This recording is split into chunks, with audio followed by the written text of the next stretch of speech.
तो रिपब्लिक जो है पिछले साल ये करीब 55% इसका रेवेन्यू घट गया है, 55%। उनकी भी मजबूरियां हैं, वो भी कई तरह के दबाव में। गोदी मीडिया नाम का एक शब्द निकला, वो ऐसा लगता है वो चिपक गया। दरअसल ये पूरा खेल पैसे का है, इसलिए ये तिलमिला रहा है।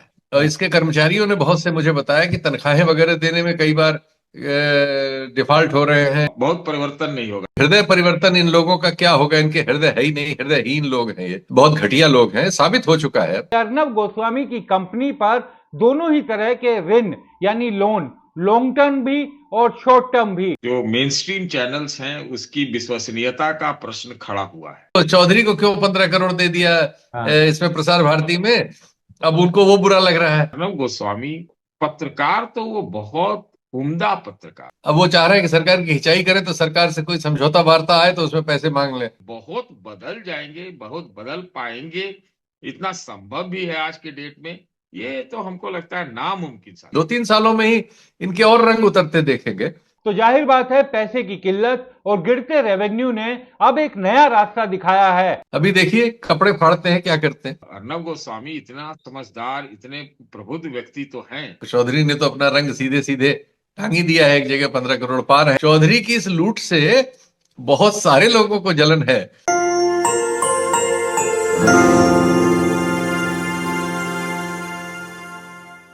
बलात्कार के दोषी कुलदीप सिंह सेंगर को जमानत दिए जाने के खिलाफ देश में बड़ा गुस्सा है। पत्रकार अर्नब गोस्वामी भी इस मसले पर सरकार को घेर रहे हैं। इससे पहले प्रदूषण, अरावली के मुद्दे पर भी उन्होंने केंद्र सरकार से तीखे सवाल पूछे। अब कुलदीप सिंह सेंगर को जमानत मिलने के मामले पर भी उन्होंने सरकार को घेरा है। ऐसे में यह सवाल उठना लाजमी है कि क्या अर्नब गोस्वामी की पत्रकारिता बदल गई है? क्या वो अब प्रो सरकार होने की जगह प्रो जनता हो गए हैं? इन्हीं सवालों पर हमने देश के बड़े पत्रकारों से बातचीत की, सुनिए उनके विचार। तो ये भी खबर बन गया कि एक पत्रकार अर्नब गोस्वामी अब सरकार से सवाल पूछ रहे हैं। तो ये सामान्य घटना को जब खबर बनते देख रहे हैं, क्या आपके ख्याल में आया सर?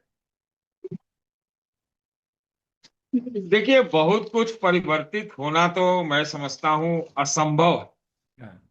सबसे पहली बात ये, जो एक गोदी मीडिया नाम का एक शब्द निकला, वो ऐसा लगता है वो चिपक गया। तो अब उसके आचरण में या उसके काम करने के तरीके में, बोलने में, दिखाने में, खबरों को दिखाने में कोई बहुत ज्यादा परिवर्तन होगा ऐसा मैं नहीं समझता हूं। अभी संभव है नहीं। हमको लगता है कि कांग्रेस पार्टी वाले, यूपीए वाले समझ गए होंगे कि कैसे अब कभी उनको मौका मिला तो आगे क्या करेंगे। तो ये बहुत एक विषम परिस्थिति पैदा हुई है और बहुत परिवर्तन नहीं होगा, नंबर एक। जी। नंबर दो, हाँ ये बात जरूर है कि जो मेन स्ट्रीम चैनल्स हैं उसकी विश्वसनीयता का प्रश्न खड़ा हुआ है। और शायद ये वजह हो सकती है कि जहां तक संभव हो अपनी उस विश्वसनीयता में जो सुराख हुआ है, और बहुत गहरा सुराख है, उसको कैसे ठीक किया जाए। ये एक पीड़ा हो सकती है, एक क्या कहा जाए, वो एक दर्द हो सकता है, एक अपने का अस्तित्व बचाने के लिए भी एक जदोजहद हो सकती है। ये हो सकता है। देखिए, पॉल्यूशन का जहां तक सवाल आपने कहा है, जी। तो अभी पॉल्यूशन पर खबर दिखाने से और उसके गहराई में जाएं अगर तो उससे तो बहुत वो वाला जो एक छवि है वो दूर हो जाएगा, वो नहीं है, वो नहीं है। क्योंकि उनकी भी मजबूरियां हैं और वो भी कई तरह के दबाव में, इसमें कहीं से दो राय नहीं। तो अच्छा है अगर ये खबरें दिखती हैं जो जनो सरकार के हो, सरोकार के हो, लोगों की दिक्कतों का हो, आम आदमी की हो, तो ये हमें स्वागत करना चाहिए। कोई देखिए, अगर चैनल, चाहे आप हो चाहे कोई और हो, यूट्यूब का हो चाहे नेशनल चैनल हो, सबकी बात मैं कर रहा हूं जी। अगर कोई एक पूर्व माइंडसेट से, घोषित माइंडसेट से अपना अगर एजेंडा चलाता है या किसी और का एजेंडा चलाता है, किन्हीं भी वजहों से चलाए, तो मैं तो उसके पक्ष में नहीं हूं, चाहे वो यूट्यूब हो, चाहे वो मेन स्ट्रीम चैनल हो या अखबार हो। ये काम आपका नहीं है। आपका काम है खबर दिखाना, और खबर की वरीयता भी उसी आधार पर तय करना जो कि खबर हो। बस हमारा काम उतना है। मैं ओपिनियन वाला तो पत्रकार नहीं हूं। जो उचित लगता है, मैं अपने बारे में कहूं जी। तो जो उचित लगता है वही बोलता हूं, वही लिखता हूं, वही मतलब ये है। देखिए, अर्नब गोस्वामी के बारे में एक लाइन और मैं कहूंगा। अर्नब गोस्वामी वाकई मेरे हिसाब से, मेरे उससे, मैं उनसे बहुत अ, नजदीकी संबंध में भी रहा हूं। 10-12 साल तक रहा, 15-20 साल तक रहा हूं। तो पत्रकार तो वो बहुत उम्दा पत्रकार थे, हाँ, बहुत पढ़े लिखे पत्रकार। इसमें से कहीं दो राय नहीं। मतलब बहुत प्रेजेंटेशन, चीजों को पकड़ना, चीजों को उछालना, ये सब उनके मतलब कहे तो डीएनए में है। हम्म, और बहुत अच्छा करते हैं, मतलब हम तो बहुत उनको अच्छा मानते थे। लेकिन हाल के वर्षों में जो देखा है, वो पता नहीं कहाँ लाइन से खिसक गए, क्यों खिसक गए, और बहुत सारे कंट्रोवर्सीज के भी शिकार हो गए, बहुत सारे वारदातें हो गई। ये सब कुछ हो गया। हो सकता है इसका भी थोड़ा बहुत एहसास हो कि भाई चैनल रहेगा, छवि रहेगी, तभी सब कुछ रहेगा। तो हो सकता है ट्रैक बदल रहे हो, लेकिन बहुत बदल जाएंगे, बहुत बदल पाएंगे, इतना संभव भी है आज के डेट में। ये तो हमको लगता है नामुमकिन सा चीज। सर बहुत से लोग जी। ये भी कह रहे हैं क्योंकि पोल्यूशन की खबरें, प्रदूषण से हर आदमी परेशान है। लाखों करोड़ों लोग जो दिल्ली में रह रहे हैं वो सब तो हैं ही, पूरे एनसीआर और उत्तर भारत में इस समय परेशान है। मेन स्ट्रीम मीडिया ने एकदम एक तरह से बॉयकॉट किया हुआ था पोल्यूशन और प्रदूषण के खबरों का, और उस पर सवाल, सरकार से सवाल पूछने का। तो क्या ये एक कोशिश कि कोई नहीं कर रहा तो हम कर देते हैं, कम से कम इस बहाने भी टीआरपी मिलेगी, कहीं ये एक उसका भी प्रयास हो सकता है? मैं वही तो कह रहा हूं, एक जो कनेक्ट लूज हो जाता है, जब कनेक्ट हट जाता है, आप जनता की नजर में आपका दूसरा असेसमेंट होने लगता है, तो उसकी पीड़ा तो रहती ही है। हम्म, भाई अर्नब गोस्वामी इतना समझदार, इतने प्रबुद्ध व्यक्ति तो हैं कि उनको सारी चीजें पता है, समझदारी बहुत अच्छी है, हम्म, और पढ़े लिखे भी इंसान हैं। बहुत मेरिट वाले स्टूडेंट थे, हमारे यूनिवर्सिटी के हैं, हमसे जूनियर हैं, लेकिन बहुत उम्दा उनका नाम। तो ये शायद एहसास होगा। और क्या है कि जनता का जो मुद्दा है, जनता का जो पीपल इश्यूज है, हाँ, पोल्यूशन क्या है, वो एक जनता का इशू है, हर सब व्यक्ति। क्या, सबको छूता हुआ है। हम्म, तो अगर वो पकड़ते हैं तो शायद उनको वो जो कुछ खोई हुई जो उनकी विश्वसनीयता है, उसको प्राप्त करने में, वापस प्राप्त करने में कुछ आंशिक सफलता मिले। हम्म, हमें तो ये लगता है विक्रांत जी कि आज जो मीडिया का पोल्यूशन है, हम्म, इस पर खूब खूब चर्चा होना चाहिए। और इसमें आप खाली टीवी को मत शामिल कीजिए। हाँ, मैं कह रहा हूं इसमें यूट्यूब वगैरह जितने हैं, ये सब पैरेलल मीडिया, इस सबको शामिल कर लीजिए। और जो उसमें प्रदूषण है, इस पर अगर खुल के चर्चा हो तो क्या दिक्कत है भाई। हाँ, और किसी को इसमें कोई एतराज नहीं होना चाहिए। होना हो तो हमको लगता है कि ये पत्रकारिता की मदद होगी। ये जनता के मनोविचार, जो उनकी समस्याएं हैं, उनकी जो चुनौतियां, उनकी जो जद्दोजहद है, जो लोग खुल के नहीं बात करते, जो मन में सब चीज रहते हैं, या फिर एक हम ये भी कहें कि इंडोक्ट्रिनेशन के शिकार है, प्रोपेगेंडा के शिकार है, उनको इससे निकलने में मदद मिलेगी, और इसमें सर्वाधिक सार्वभौम सबका हित हो। दरअसल ये पूरा खेल पैसे का है। टीवी चैनलों पर सरकार की पक्षकारिता करने वाले टीवी चैनलों की पत्रकारिता अब लोग कम देख रहे हैं। इसका सीधा असर उनके रेवेन्यू पर पड़ रहा है। आप इस समय अपनी स्क्रीन पर दिखाए जा रहे एक चार्ट को देखिए। इसको देखकर आपको समझ में आएगा कि अर्नब गोस्वामी की कंपनी का रेवेन्यू 2017 से लेकर 2024 तक रेवेन्यू तो बढ़ा, लेकिन उनका जो प्रॉफिट है यानी कि फायदा, वो लगभग बराबर ही चलता रहा। वो 2017 से 2024 तक आगे नहीं बढ़ा। एक और चार्ट की तरफ आपका ध्यान आकर्षित करवाना चाहेंगे। इस चार्ट को आप देखेंगे तो आपको ये दिखाई देगा कि अर्नब गोस्वामी की कंपनी पर दोनों ही तरह के ऋण यानी लोन, लॉन्ग टर्म भी और शॉर्ट टर्म भी, वो दोनों ही लोन पिछले 3 सालों में काफी ज्यादा बढ़े, करीब करीब 60 करोड़ से ऊपर। तो जाहिर बात है पैसे की किल्लत और गिरते रेवेन्यू ने अब एक नया रास्ता दिखाया है, क्योंकि जनता के हितों की बात करोगे तो जनता दोबारा टीवी पर लौटेगी। और इस मसले पर आप वरिष्ठ पत्रकार शीतल पी सिंह को सुनिए। सर, बड़ा ही सुखद दिखाई दे रहा होगा, अर्नब जी अचानक से सरकार से सवाल पूछना शुरू कर दिया। उन्होंने प्रदूषण पर घेर रहे हैं, प्रधानमंत्री से सवाल पूछ रहे हैं। जी जी जी। इधर 2-3 दिनों से बहुत सारे वीडियोस आप जैसे दोस्तों ने सब मुझको भेजे। 3-4 दिन पहले मैंने एक फेसबुक पेज पे छोटा सा लिखा था, लेकिन आज जब आपने कहा कि आप इस पे बात करने वाले हैं तो मैं थोड़ा सा मैंने इसकी रिसर्च की। देखिए जो ये तो मैं बहुत सारे कार्यक्रमों में कह चुका हूं और ये फैक्ट है। हमारे यहाँ एक्चुअली पंकज पचौरी जी ने इसका रहस्य उद्घाटन किया था, तब से मैं इस विषय पे गया। उन्होंने बताया था कि जो रेवेन्यू है मीडिया में, न्यूज मीडिया में जो रेवेन्यूज हैं अखबार, टीवी और डिजिटल में, उसमें टीवी लगातार डिजिटल से हार रहा है। दुनिया के पैमाने पर तो यह हार बहुत बड़ी ऑलरेडी हो चुकी है। भारत में भी ये दिशा उधर ही को बढ़ रही है बहुत तेजी से। पिछले 3 वर्षों में जो फाइनेंशियल ईयर्स हैं उसमें लगातार ये चेंज दिख रहा है और उत्तरोत्तर डिजिटल की ओर शिफ्ट हो रहा है और रेवेन्यू जो है टीवी से कम होता जा रहा है। अभी भारत में हालत यह है कि करीब 2.25 करोड़ का रेवेन्यू है मीडिया में, एडवर्टाइजमेंट में। तो इसमें लगभग 1 लाख करोड़ का डिजिटल में ऑलरेडी पहुंच चुका है, 95 to 1 लाख करोड़। बाकी जो बचता है उसमें टीवी भी है, अखबार भी है, अन्य माध्यम भी है, सब है। टीवी अब 25-30% रह गया है। फिर मैंने देखा कि ये रिपब्लिक का जरा हाल देखें तो रिपब्लिक जो है अभी प्राइवेटली हेल्ड कंपनी है, पब्लिक नहीं किया है इन्होंने। तो इसके रिटर्न्स जो क्वार्टरली रिटर्न्स वगैरह होते हैं वो कहीं दाखिल नहीं होते, तो वो तो नहीं मिले, लेकिन पिछले साल का मिला। पिछले 2 सालों में ये मतलब पिछले साल ये करीब 55% इसका रेवेन्यू घट गया है, 55%।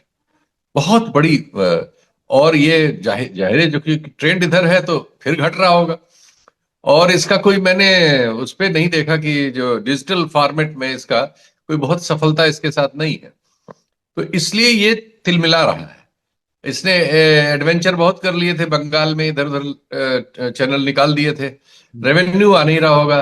प्राइवेटली हेल्ड कंपनी है और इसके कर्मचारियों ने बहुत से मुझे बताया कि तनख्वाहें वगैरह देने में कई बार डिफॉल्ट हो रहे हैं, डिले हो रहे हैं, इश्यूज बन रहे हैं, प्रमोशंस नहीं है और इम्प्रूवमेंट्स नहीं है। तो वो सब एक फ्रस्ट्रेशन सारा है। जो मेहमान आते हैं पहले उनको पैसे वैसे देने का इशू था, वो सब तमाम तरह से उसमें भी शिकायतें हैं या नहीं है। बहुत जगह विदेशी मेहमानों को जो एंगेज कर लेते थे उसमें भी फर्क आया है। तो ये सब चीजें दिखा रही कि आर्थिक कंस्ट्रेन आ गया है और कोई हृदय परिवर्तन इन लोगों का क्या होगा। इनके हृदय है ही नहीं, हृदयहीन लोग हैं, ये बहुत घटिया लोग हैं, साबित हो चुका है और इनके किसी भ्रम में आना भी नहीं चाहिए। तो अब ये चूंकि सारा जो टीवी पुरम है इसको सरकार चला रही है, सरकार ही इनको रेवेन्यू देती है। सरकार अब सरकार क्या कर रही है कि अंबानी और अडानी के चैनलों को दे रही ज्यादा रेवेन्यू। आश्चर्यजनक रूप से एनडीटीवी का और टीवी 18 का ठीक है। आज तक तो अपना चूंकि इस धंधे में सबसे सफल आज तक ग्रुप ही है, इंडिया टुडे ग्रुप ही है, तो वो तो उस लाइन से, लेकिन वो भी फ्रस्ट्रेट है इधर। तो वो भी कहने लगे हैं कि साहब कारपोरेट्स आ गए हैं, मीडिया खत्म हो रहा है। अरुण पुरी का भाषण आपको याद होगा।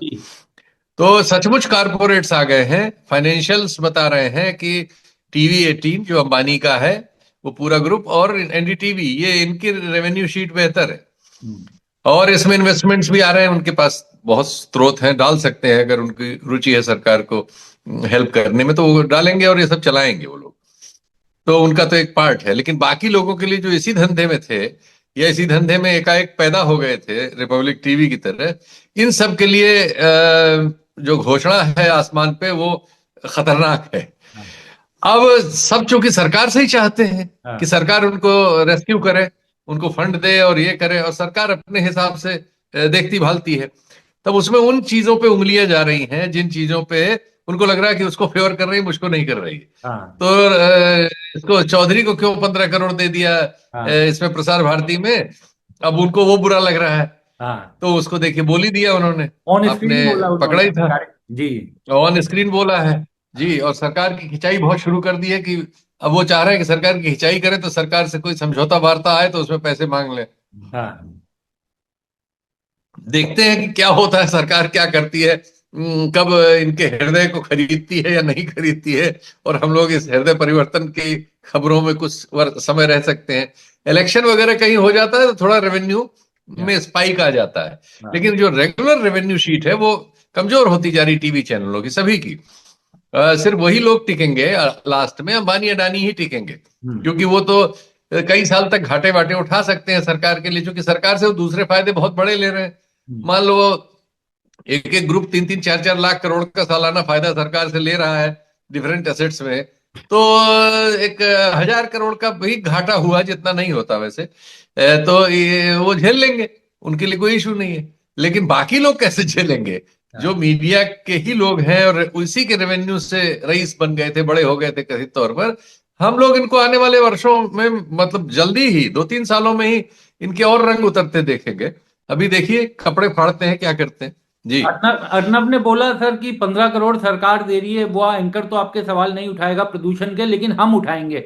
तो सुधीर चौधरी ने भी जवाब दिया कि आजकल मीडिया में ऑड इवन चल रहा है, कभी यहाँ कल वहां। तो यानी वो खुद मान रहे हैं कि पूरी तरीके से हम सरकार के साथ थे और अब अर्नब दूसरी तरफ जाने की, क्या उन्हीं की तरफ इशारा है उनका? नहीं नहीं, हाँ वो ऑड इवन वाला वो ठीक है कि हाँ, आज ऑड का वक्त है तो ऑड चला रहे हैं, कल को इवन कभी भी हो सकते हैं, पैसा मिल जाएगा तो हो जाएंगे। हाँ, और ये सच्ची बात है। तो ठीक ही कह रहे हैं ये चौधरी, लेकिन अब चौधरी ने तो अपना रंग सीधे सीधे टांग ही दिया है। एक जगह 15 करोड़ पा रहे हैं तो दूसरे लोगों को जलन होना स्वाभाविक है। उनको ही नहीं, बहुत सारे राइट विंग वालों को जलन हाँ, है इस बात से, चौधरी की इस लूट से बहुत सारे लोगों को जलन है।